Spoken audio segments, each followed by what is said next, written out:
Hello, everybody. Welcome. My name is Duncan Large, and I'm the chair of the PETRA-E network. Welcome to this inaugural event in a series of PETRA-E Conversations. We've been planning this for some time. We've been having conversations within our network about an event like this, which would offer members of the PETRA-E network of literary translation training institutions across Europe and beyond to meet outside of our business meetings to brief each other on topical issues, drawing on research expertise, but in a more informal setting.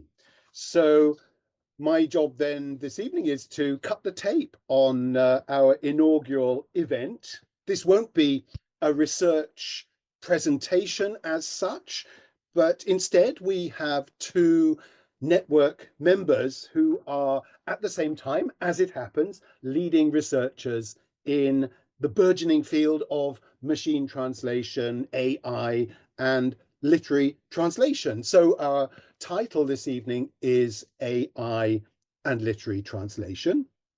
It's an area of such interest and indeed concern that it made a lot of sense to kick the series off with an event on this topic. And we're delighted also to have such a sizable audience this evening for today's event. Let me introduce our two discussants. James Hadley is Usher Assistant Professor in Literary Translation at Trinity College Dublin. He's also the director of the Trinity Centre for Literary and Cultural Translation and director of the MPhil in Literary Translation at TCD. James's research interests are extremely broad and cover everything from the history surrounding early modern translators between Japanese and Dutch to digital humanities approaches to the analysis of lexis in indirect translations. He's currently devoting most of his energies to systematizing the study of indirect translations using a range of digital humanities methodologies. At the same time, James is emerging as one of the key voices in this rapidly developing field or subfield of literary machine translation and computer-assisted literary translation. His most recent book publications are the co-edited collection Using Technologies for Creative Text Translation, which came out from Routledge in 2022, and the monograph Systematically Analyzing Indirect Translations from Routledge last year. Waltraud Kolb is Assistant Professor of Literary Translation in the Center for Translation Studies at the University of Vienna. Waltraud studied translation from English, French, and Portuguese to German and holds a PhD in comparative literature.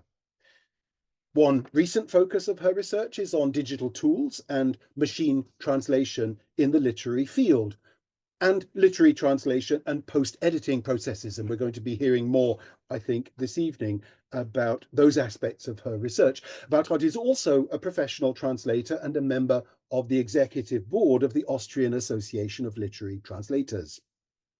Waltraud's recent publications include the co-edited volume Literary Translator Studies, which came out from John Benjamin's in 2021, Waltraud has chapters in James's co-edited collection, which I just mentioned, Using Technologies for Creative Text Translation, and in the 2023 Routledge volume, Computer Assisted Literary Translation. So there we go. Those are our two speakers. I'm going to blend into the background very shortly. Our event is scheduled to last 1 hour altogether. So before I hand over to James and Waltraud, though, let me just say that all our audience has an opportunity to ask questions. Please put questions in the Q&A box. You'll see there's a chat as well, but by preference, please put questions in the Q&A box, and then James and Waltraud will take your questions a bit later on.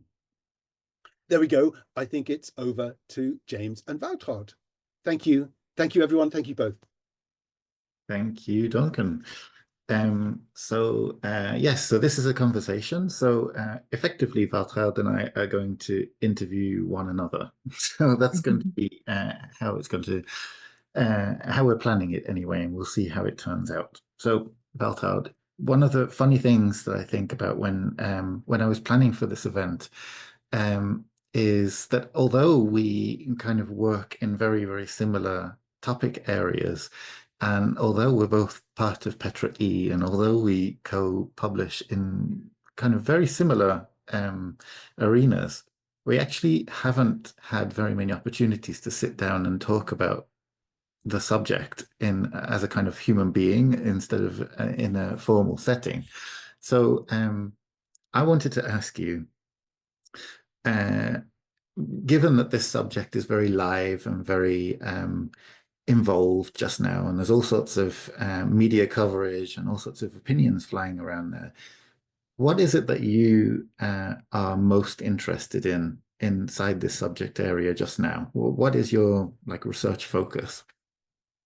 Yeah, thank you, James, and thanks, Duncan, also for this introduction, and welcome everyone.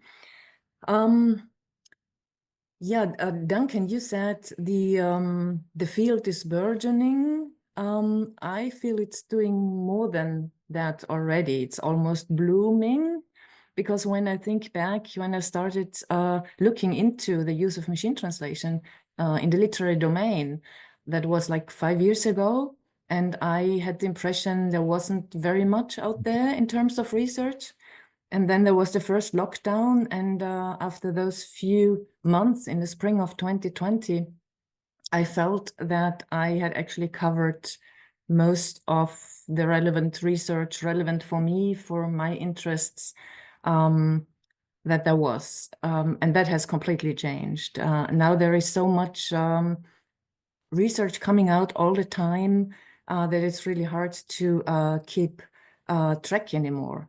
So I guess this momentum that the use of machine translation has gained over those few years, I find that very exciting, I have to say. And there are constantly new areas popping up, and new debates popping up, and almost daily or weekly also colleagues tell me or other colleagues about, I don't know, new types of contracts being offered. So it's in terms of research and also in the professional field, a lot is going on, and things develop very quickly. But you ask about my own research.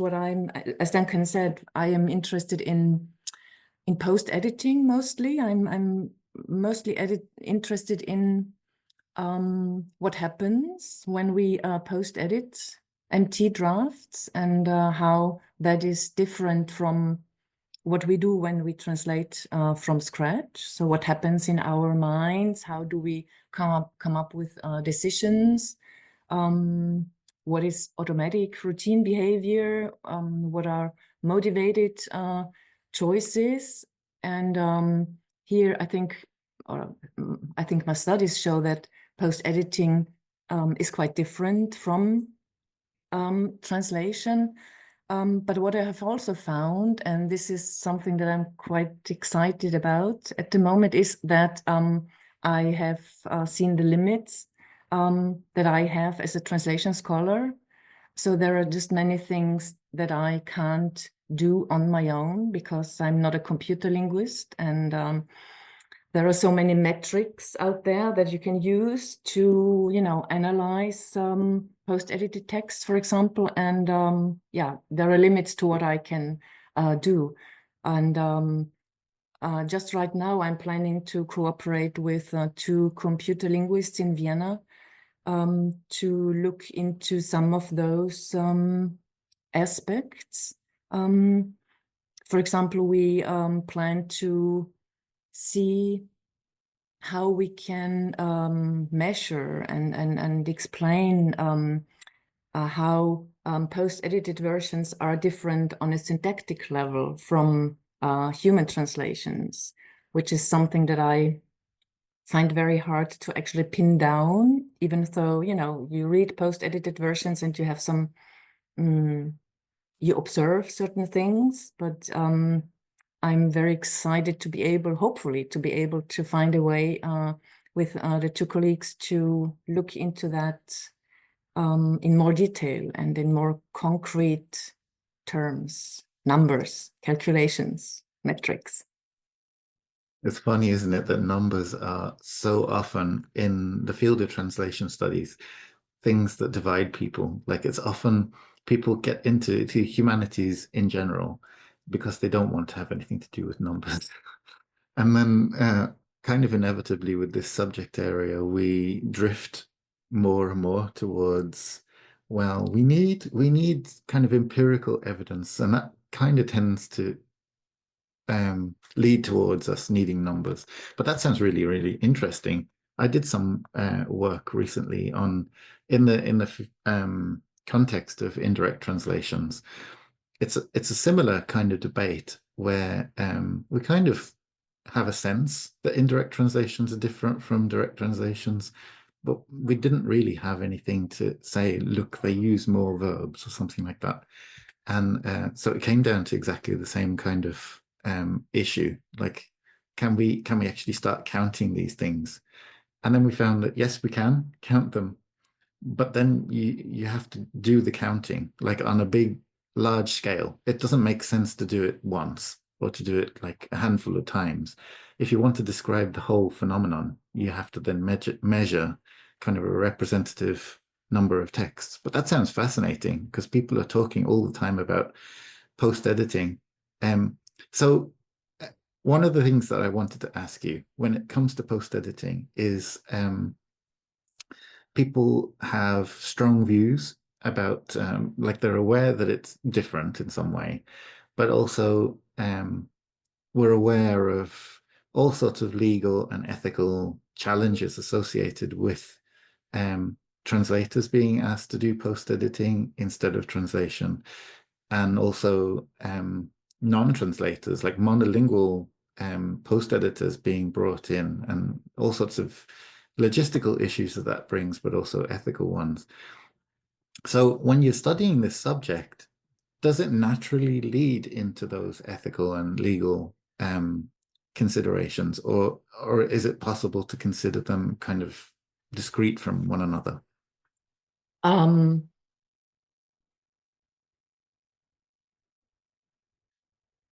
think both things are true in a way, because when you just look at, you know, the material that you study, you just study, you know, what's there. But then, of course, the next step is to ask what this would mean for the profession. And as you say, one of the key factors, I think, is who is doing the post-editing. Probably what we need to expect from many publishers or in many sectors of the book industry, I think, is that it won't necessarily be well-trained literary professionals or literary translators or very experienced literary translators who will be asked to do the post-editing, or who will be willing to do the post-editing, because that's another thing, who wants to do the post-editing. And of course, yeah, the person who does it makes not all the difference, but a lot of difference. And the legal, ethical implications, there are quite a number, I think. And I think the main issue is probably copyright. And again, several aspects of copyright. I think many translators in the profession are very upset that they feel, just like authors, that their copyrighted work is or has been and is still being used by companies to train their models, and then earn, their money using their work. And I don't know what's your opinion on that, but there are some debates going on about remunerating copyright holders for using their texts. And as far as I know, there hasn't been any decisions made yet on a European level or a national level. But that's also something we could talk about, if this is a good thing or not. And I'm not quite sure what I think of it, if it would actually help translators or copyright holders, because they would at least get some remuneration for their work. But on the other hand, we could also imagine that it could give the companies that it could be taken to mean that they could wash their hands of all their, obligations. So pay a pittance to the copyright holders, and we don't have to talk about copyright any longer. So this is one aspect of the copyright dilemma. And another aspect is who holds the copyright if I post-edit the literary translation, for example. And just last week, 2 colleagues showed me contracts they signed for translations, so regular translation contracts. But what was interesting, that both of these contracts had clauses saying that the translator is obligated or obliged to declare whether he or she has used AI, and declare what kind of AI and to which extent. In both cases, they translated from languages where it's not even an issue, but still it shows, that publishers start considering these issues and putting it into contracts. And then what happens? Let's say if I use a machine translated draft for, I don't know, half of the novel, who is the copyright holder? Yeah, it's really tricky. It's really tricky. So I think the whole publishing world is really in some sort of upheaval. And also right and left, there are platforms springing up that offer all kinds of, not services, but all kinds of services offering to put authors directly in touch with translators. So circumventing traditional publishing pipelines. But again, what does it mean? Is there any kind of quality assurance? And okay, all kinds of implications in that respect. Yeah, it's so tricky. I often think that it's a lot like when the internet started to become kind of widely available, or widely used anyway, and all of a sudden people had this new notion of freedom, in the sense that, well, they just share their music and share films and share pictures, whatever, if it's copyrighted. And the law and ethics hadn't really considered this as a phenomenon, because it hadn't existed in that way before. But it didn't take very many years. It was like 2 or 3 years, well, 4 or 5 years after this started happening, like on a really big scale, that the law did catch up. And then ethics catches up normally first, and then the law follows. And then suddenly you see those companies that had been profiting by sharing copyrighted material without acknowledging it, or without paying the proper dues, suddenly we're not viable anymore. The question of whether you could pay contributors for copyrighted training data, I think is fraught with issues. And there was one more that I could think of, which you didn't mention there, which is that if the people building the models or training the models could identify data, as they would call it, which needed to be paid for, then they would be incentivized not to use it. So if you, no matter how small the price is, firstly, I think you're right that they would try to pay a nominal sum, which would probably be quite low. But then you would always have some company that would say, okay, well, we just don't use any copyrighted data. And then in that case, the system presumably doesn't work quite in the same way for that kind of material. And secondly, the translator or the author, whoever, doesn't get anything from it at all. But actually, I also think we're kind of going in circles because before generative AI became a thing, I happened to be talking to someone who builds neural machine translation systems, and he was commenting on a post that someone had made about a new neural machine translation system which they'd produced, and they were boasting about how many millions of language pairs, how many millions of sentence pairs there were inside the model, as if this was a good thing, like an inherently good thing, that you have millions of pairs. And the person I was talking to said, we're past that point. It's not the case that more data is necessarily better. Very often, a lot of the data that you're introducing is actually junk. And so the system has to kind of work around all that junk. So bigger doesn't mean necessarily better. But what we're seeing at the moment, when it comes to generative AI systems, we haven't reached that point.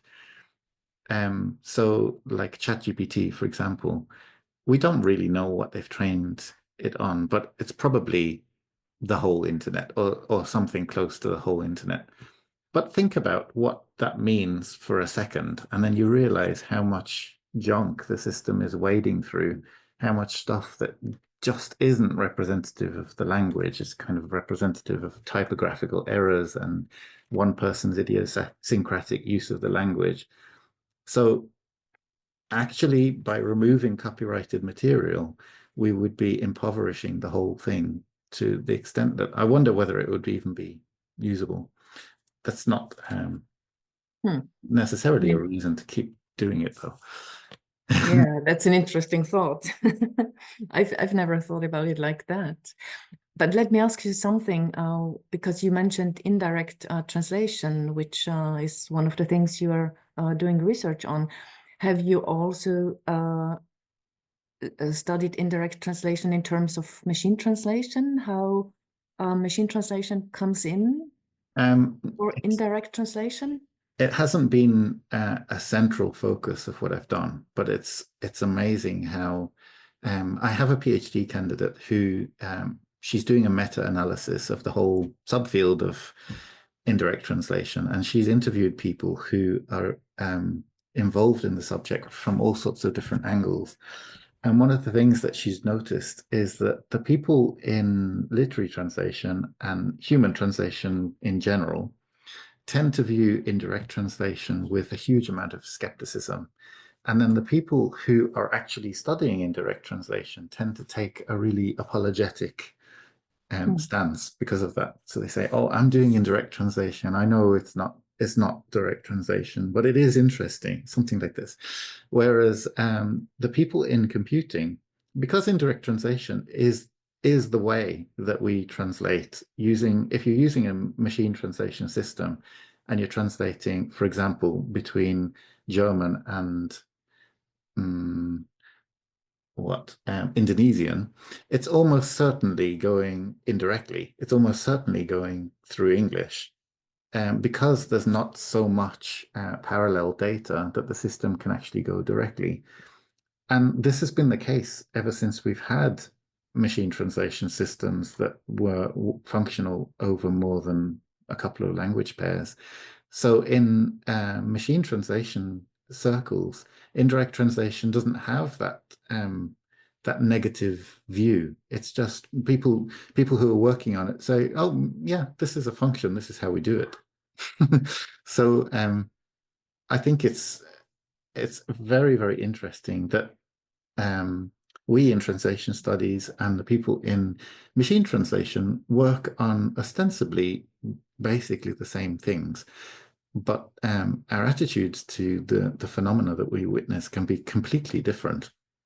Yes, that's true. I agree.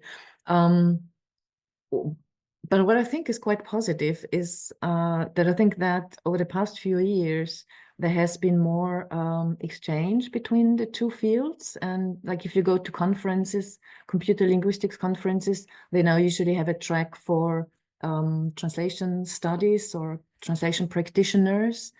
And I think that's quite positive. And also, the more recent studies you read coming from computer linguists, it seems they're more aware of some of the issues that are important to us. Yeah. But I wanted to add something about this question of whether machine translation actually, goes via English to other smaller languages. Because in one of my studies that was quite interesting, that was from Brazilian Portuguese into German, and we used DeepL, and DeepL said that they do it directly. They don't do it via English. But then in the data, there were all those tiny English things, like the Senor was then translated as Mr. In the German text, or the House of Braganza, which is, the royal house, was translated as in a German term, which is clearly a translation of the English bragging, like Braganza bragging, and then it became in German prahlerisch, which is bragging. So, but DeepL, and I don't know about other companies, but they very clearly state they don't go via English. But I think it's not. It can't be true. Yeah. Yeah, it's kind of counter intuitive the way it works.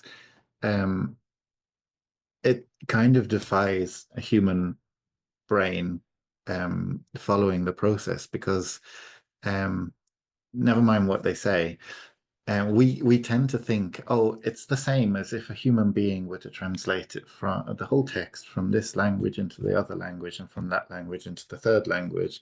But actually, the way that the system works is much more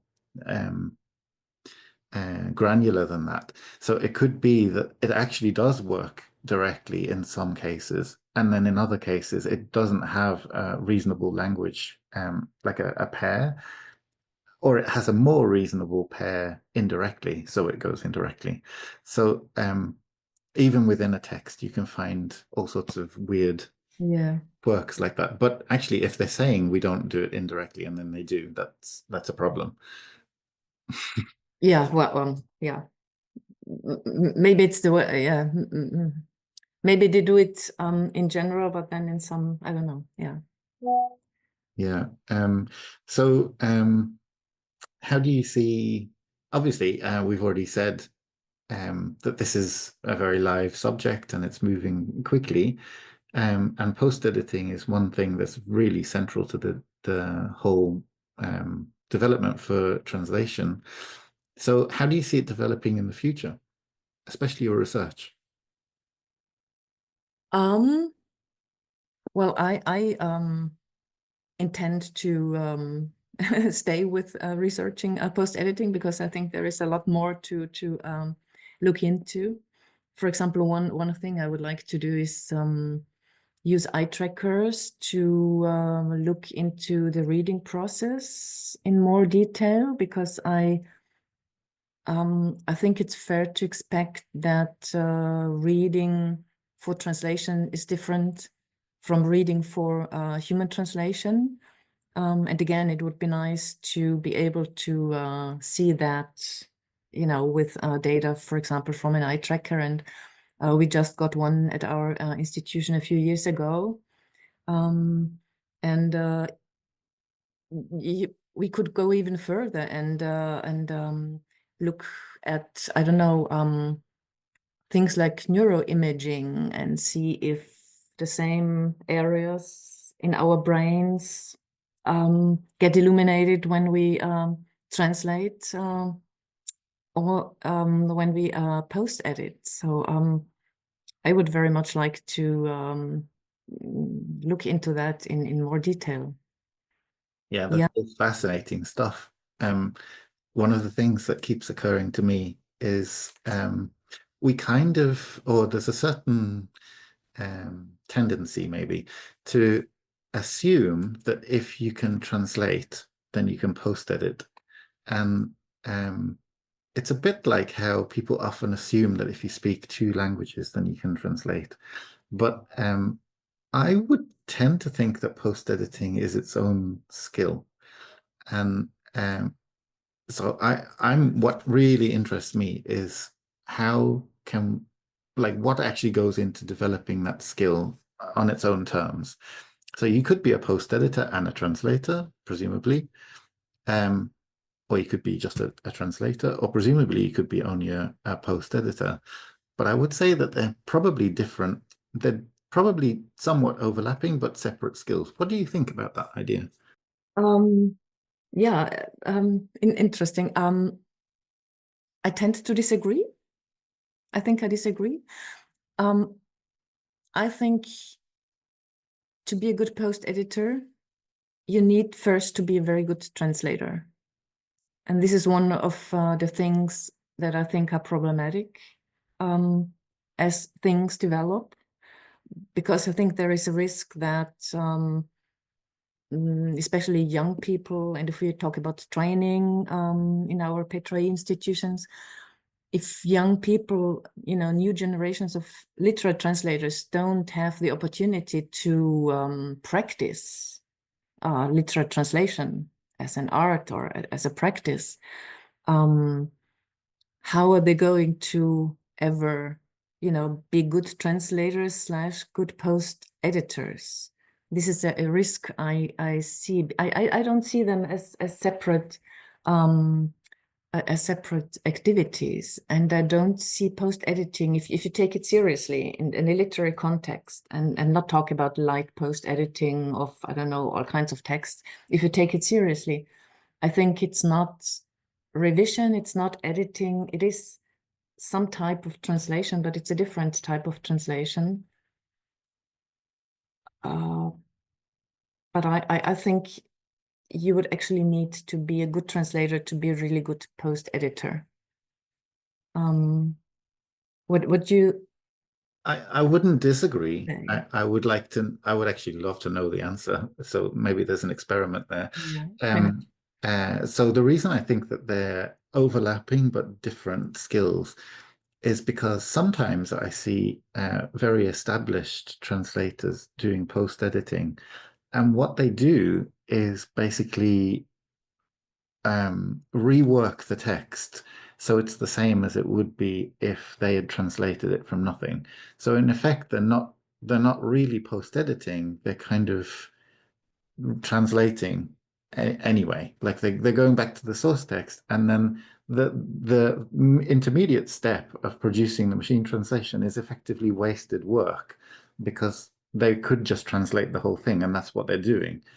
But other people who are really strong in post-editing, they look at what the text that's been produced, and then they correct it as much as is necessary. Do you see what I'm trying to point to there?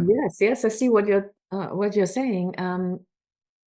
I wouldn't look. I don't look at it that way, because I think the main question is, what do you aim at? And I think that professional literary translators, when they are asked to post edit, they aim for a good quality literary target text, final product. Whereas, and that involves, in many cases, completely reworking many sentences, because machines still, are very close syntactically to the source text, I think. But if you have like professional post editors, I think they have a different agenda, or their aim is, if I say lower, that's judging them. That's not what I want to do. But in that way, it's different. In that way, it of course, yeah, you're right. It's different. And that's why I think in many cases for some types of literary works, it won't make sense to use post-editing, because you would have to rework the text so much that you don't save time. And if you don't save time, why post-edit it in the first place? Exactly. That's actually a distinction that I make. So I don't really look at post-editing as its own thing, because I see a distinction between literary machine translation, which is where you get the machine to do the translating and then a human to post-edit it. And on the other hand, you have computer-assisted literary translation, which is where the human being is in charge.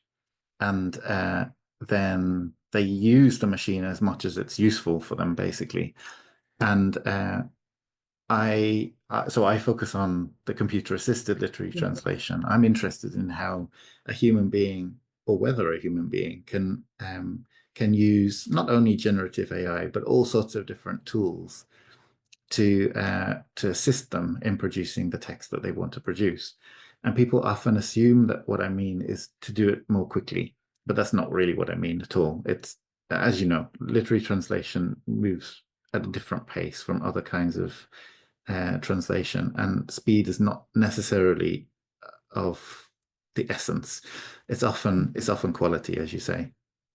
So what would those tools be that you would recommend? Well, it's a whole range of things, but things like so ChatGPT is quite useful, actually, and other kinds of generative AI systems. If, for example, you have a title or a passage which is highly evocative and it rhymes and it has also some reference to some other text, and you could spend a week just thinking, I don't even know where to start with translating this thing.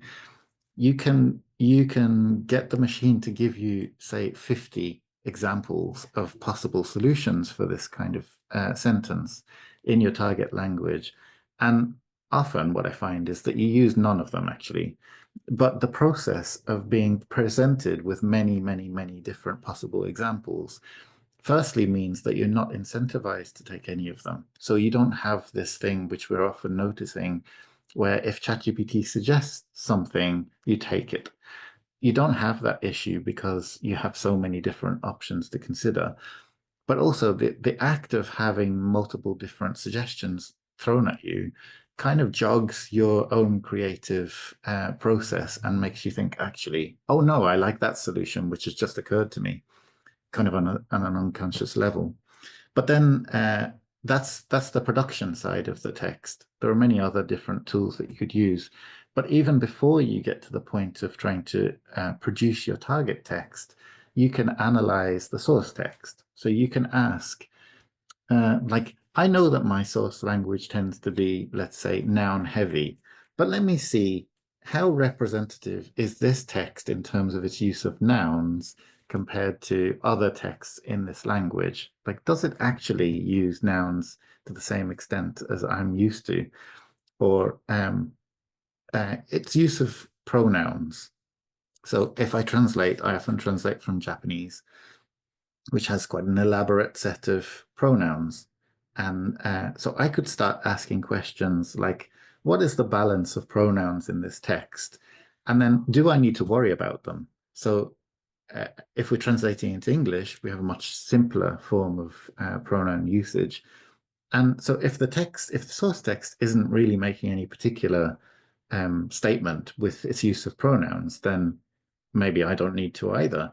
But on the other hand, if it is using them in a systematic way, then I could find that out before I even read the text, and then I could do something about it. I could come up with a strategy.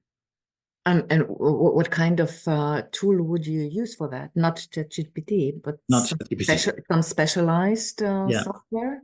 Yeah, so you can could you explain what that would? You can convert the whole text into something called a parts of speech editor or parts of speech viewer. And that's basically a machine that will go through every word in the text and say, oh, this is a pronoun, this is a verb, this is a noun, this is an adjective. And then it kind of labels every one of those words with that part of speech. And then once you've done that, you can do all sorts of clever things by extrapolating, like counting how many times each one of those parts of speech pops up, and then comparing those statistics with other texts in the same language. So it's not the sort of thing that your average translator is likely to spend a couple of weeks just analyzing the text on a statistical level. But it could be like if it develops into a kind of reasonable way forward, then we could develop a tool where you just press go and it will tell you all this kind of stuff automatically. Okay. And would you use a lot of computer power to do that? No, it's very straightforward. No. Okay. No. Okay. Yeah. So we've covered a lot of ground already, and can you believe it? We've already been speaking for 41 minutes. So I noticed that nobody's put any questions into the question and answer box yet, but I just want to remind you that you're very welcome to do that, and we would actually be quite interested to see what kind of questions you have. But before we turn to those, Waltraud, it was really funny when you said just a few years ago, you could get through the whole literature when it comes to this topic in a few days, really. And you made me really remember that not very long ago, the idea of using machines in the translation of literature was kind of absurd, because where the neural machine translation systems was just miles away from what was needed for literature. And then all of a sudden things changed. So when you're seeing all these new people coming in and new ideas, are you starting to see that people are kind of coalescing around specific ideas, or are you just seeing a huge explosion of different ideas that you never would have thought about before? I think a lot of interest still is in evaluation or on evaluation, like how to evaluate machine translation output, and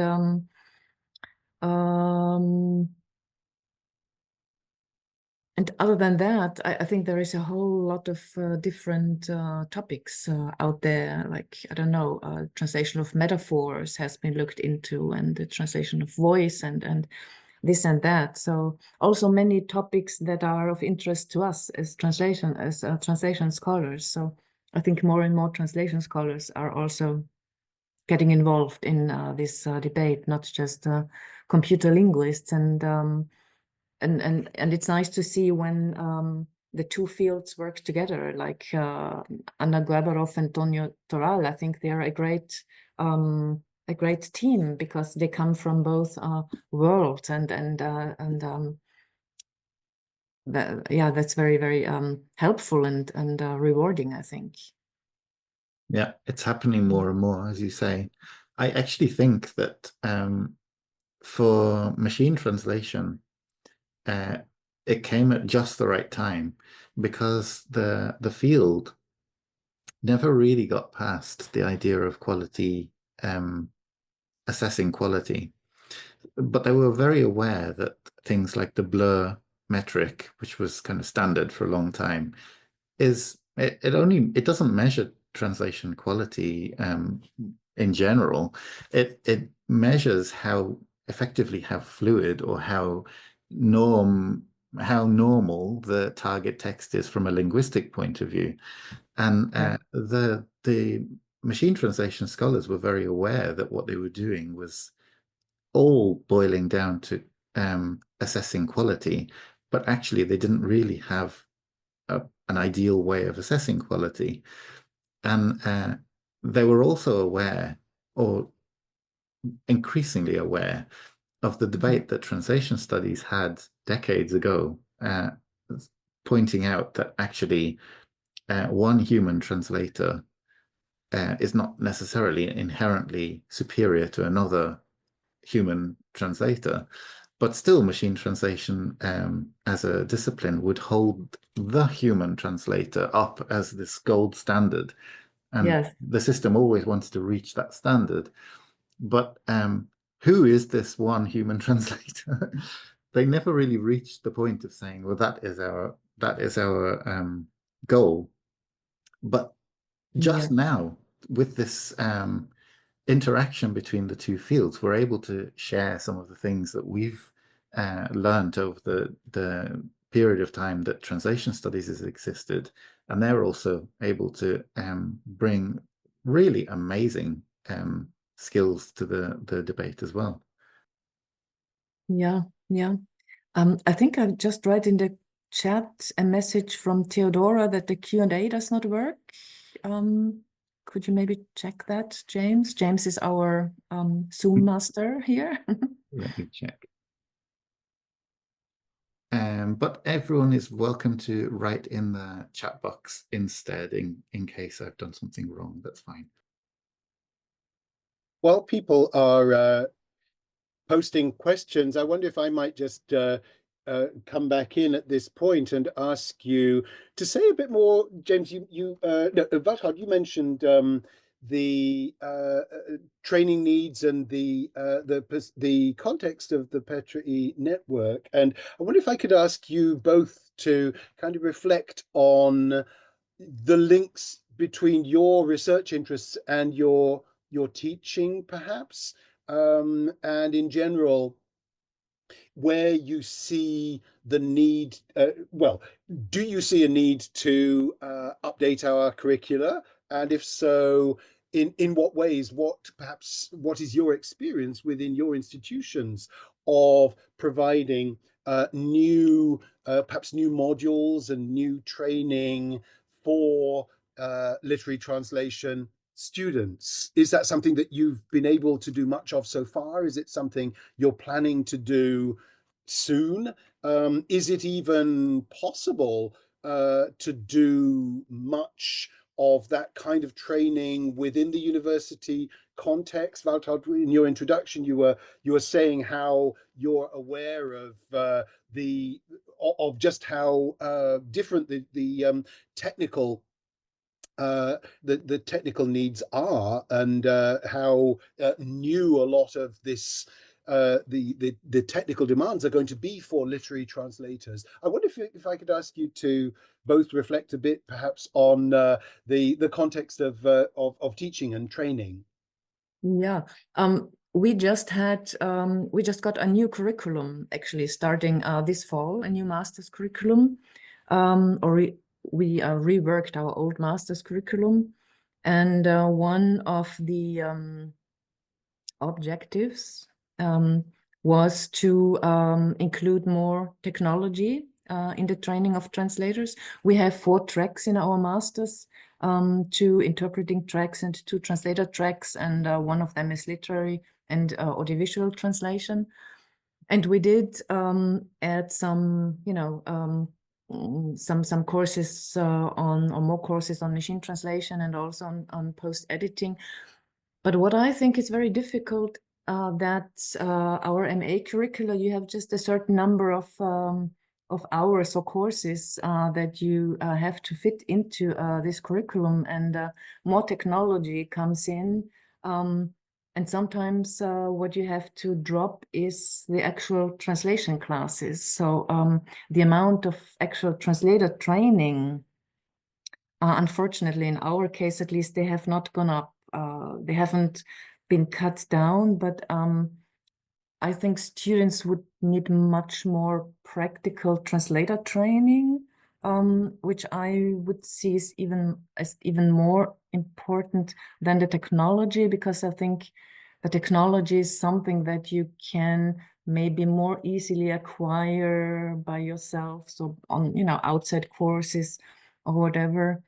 Whereas the actual training as a translator, this core training as a translator, I still think this should be our main focus. And also what I would like to see, but I think it's not very realistic, to have an even stronger focus on literature as such, like literature as what literature is, and the specificities of literary texts, because I find that students are not enough aware of this. I don't know how it is in Dublin, James, because you have also this specific master's degree, right? Yeah, that's right. So our MPhil, our master's degree, only deals with literature, but we define literature very, very broadly. So we're not dealing with statutes or manuals or like heavily technical texts. We only deal in texts which are heavily aesthetic in their or creative in their nature. So it's often that we focus on novels and poems, but we also do things to do with subtitling and things to do with computer game translation, for example. We don't draw a distinct, like a clear line between traditional media and new media. But we have been introducing, maybe because our curriculum is so focused in this way, we were introducing technology quite a few years ago into the whole thing. And the way that we do it is we tend to give students the introductory sessions on the use of various technologies, and we show them how they can be relevant to what they're trying to do. And then when it comes to the actual practice, the students are free to choose whatever method they want to. So we're not forcing them to use any particular thing, but we're also not stopping them from using them. And we often find, for example, that students who are doing a practical translation for their dissertation, their final project, is a big project that takes somewhere between 3 and 6 months for them to do. Many of them are now using some kind of technological tool. And often what they do is they would produce a translation themselves, then produce a translation of the same text or a similar text using the technology and basically compare the results. It's not necessarily them that produces the text. And we're finding that this is really popular among students and also quite interesting. Like they can do interventionist translation fairly easily like this, and they quite often like doing that. What's interventionalist translation? It's like very creative stuff which you probably would never see published, but which nevertheless gives you lots to talk about from a theoretical point of view. Like, for example, one of the students last year translated the story Rapunzel, but she changed the gender of all the characters in the process of doing so. And then, but she was translating using ChatGPT. So she had to engineer all the prompts to make sure that it handled the material in the correct way at each stage of the story. And if you think about the story, so the reason she was doing it was to see whether the translation challenges gender stereotypes. And so she wanted to see how the machine deals with the fact that Rapunzel is now male. And it changed, or the text ended up changing the long hair to a long beard. And but still, male Rapunzel ended up getting pregnant partway through the story. So that was kind of an interesting thing. The machine has no understanding of real life, real world circumstances. That's a nice example. Thank you. I've just seen there is a question in the chat now relating to post-editing, and the question is, do you think one could become a post-editor without much or any knowledge of the source language, thus leveraging the LLMs for the translation, but making it higher quality in post-edit? Well, we know that people have been people have been employed as monolingual post editors, often to the horror of people who know anything about the subject. Yeah, I would say that that's very questionable, a very questionable practice. In the German-speaking countries, there is quite a debate now going on about a Springer publication. It's a German translation of a book of English written essays on Karl Marx and his Capital. And the publisher, the Springer book, on the back cover, it says this book was translated using AI, in brackets deep L. It was checked for factual correctness by a human post editor, but the style is different from what you would expect from a traditional translation. So that's interesting. Just in itself, you know, that they actually openly declare that the style is different from what you might expect. But then about the checking of the factual correctness, German colleagues have, you know, looked through the book and found horrendous mistakes. Like the capital was translated into German as Hauptstadt, like the main city of a country where the government has its seat, instead of capital in the economic sense. So one wonders who this post editor was employed by Springer. And you know, this book cost 70 or 90 euros. Wow. Yeah, you can buy it on Amazon. So yeah, I think monolingual post editing is very questionable. It's very questionable. Yeah, it seems Yeah, like except maybe for the most simple types of texts. But yeah, even then, even then, yes. that's a really good example, and amazing that they're still charging that amount of money for it. Yeah.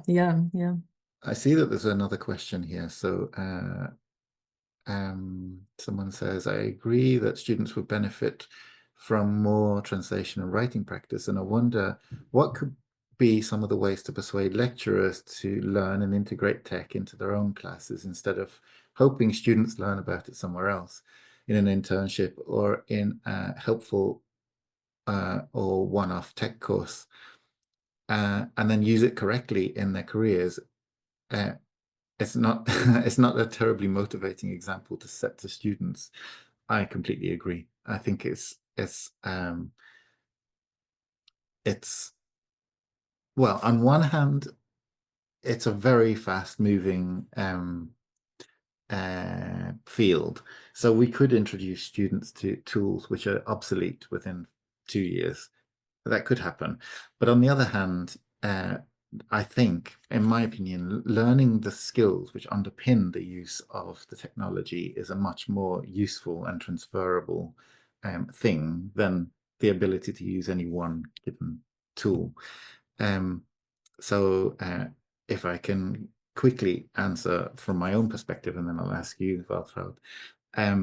I think that we actually don't have to do a huge amount to say to students in kind of anecdotal senses, but also as part of our training classes, we could say, okay, today we're going to do it like this. And we just happen to use some technology, and very often students don't find it very easy to pick up the technology, but the very idea of making it available, making it like allowed for them to use the technology and experiment with it and find that maybe it's rubbish for this text.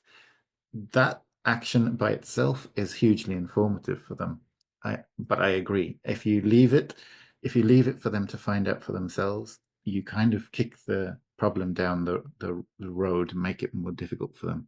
Anyway, what do you think, Waltraud? Yeah, I basically agree. And but I think, yeah, Dragos, you've got a point. I think student would definitely benefit if we as trainers, as teachers, know about technology and can use it and can just integrate it naturally in our teaching 1 week and maybe the next week. And but in reality, at least in our institution, not all the trainers are up to date with the technology, and it's a difficult thing. It's also difficult to ask from everyone who is teaching translation to always be up to date. It's tricky, I would say. Yeah. Definitely hard. And there are also philosophical objections. Like there are people who can't use the technology because they've just never had the opportunity to use it.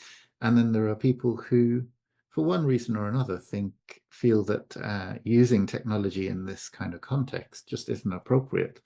And I actually would have problems forcing someone to teach students to use technology if they actually just felt like it wasn't appropriate. I don't know that that's very ethical. Yeah.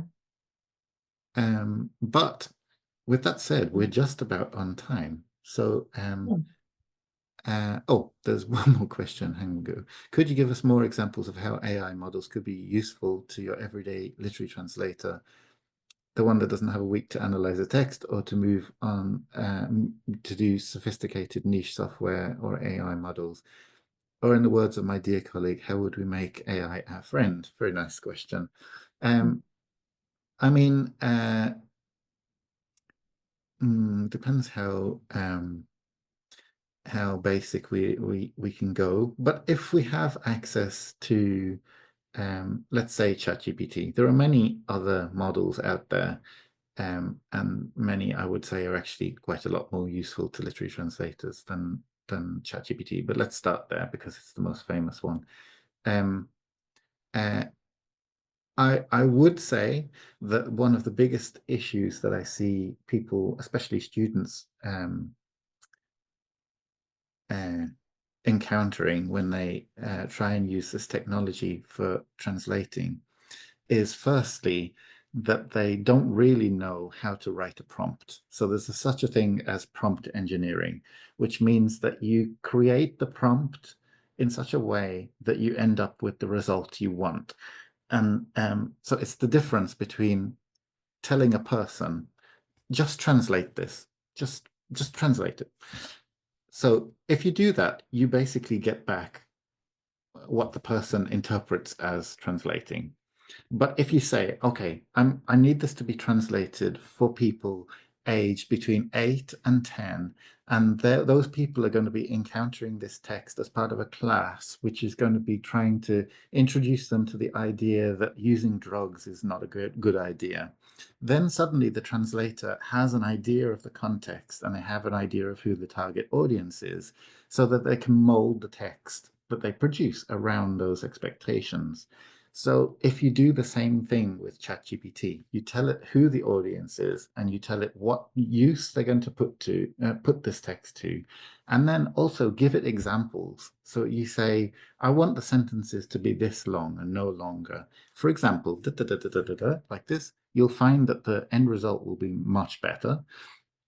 Secondly, if you say to it, don't just say, translate it once. Don't just take the first result that it gives you.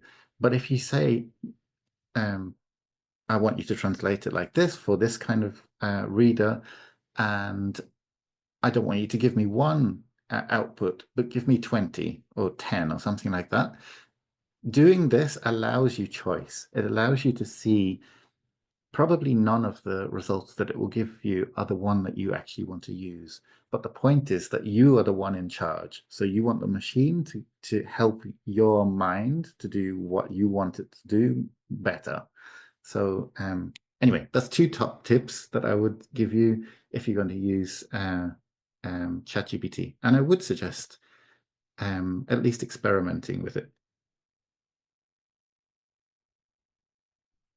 Okay. With that said, maybe we should hand over to Duncan. I'm very happy to come back in and thank you both so much for the time has whizzed past. I suspected it might, but you've covered such a lot of ground, everything from top tips to very overarching considerations about where AI and computer-assisted literary translation have come from, where they're going, and where your own research is taking you, where we as educators can take our students. It's been absolutely thrilling. It's been such a privilege to hear you both in conversation. Thank you so much for, in a sense, being guinea pigs for this format, and for having accepted the invitation to hold this conversation as the first in, I very much hope will be a long and equally distinguished series of PETRA-E Conversations. Can I say to our audience, those PETRA-E members in our audience, if you would like to propose another conversation of this kind and can see yourself in conversation with a colleague about another topic, do please get in touch. We already had one suggestion for after Christmas, and we'd very much like to hear more and to be able to offer more conversations of this kind.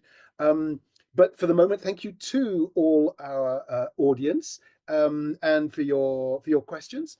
But thank you in particular to Waltraud and to James for sharing your thoughts and for having that discussion around AI and literary translation. Thank you on behalf of all our audience. Thank you. Well, thank you to everyone who was here and listened for the full hour and did not leave after 30 minutes. And thanks for the invitation, Duncan. And thanks for the conversation, James. Thank you. It's me who should thank you all. And Okay. thank you as well to the Trinity Centre for Literary and Cultural Translation for hosting. As Waltraud said, TCLCT in Dublin has been providing the Zoom underpinnings. So thank you. Our pleasure, always. Okay, we'll look forward to seeing you all soon.